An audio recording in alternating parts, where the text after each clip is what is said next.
హరి పరమానంద రామ గోవింద జో జో.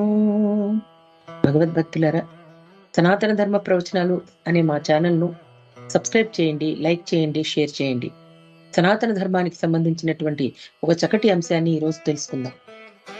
మనమంతా చిన్నప్పుడు ఈ పాట వింటూ చక్కగా నిద్రపోయేవాళ్ళం. అమ్మలు అలా పాడుతూ ఉంటే ఎంతో ఆహ్లాదంగా ఉంటుంది. మరి మనం అలా నిద్రపోయే వాళ్ళం అంటే ఆ పాట మొదలెట్టగానే మనకు దాని అర్థం తెలుసా? తెలియదు.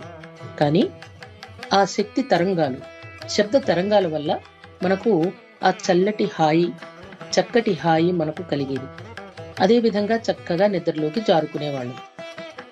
అదేనండి శబ్ద బ్రహ్మ యొక్క విశేషమైనటువంటి శక్తి.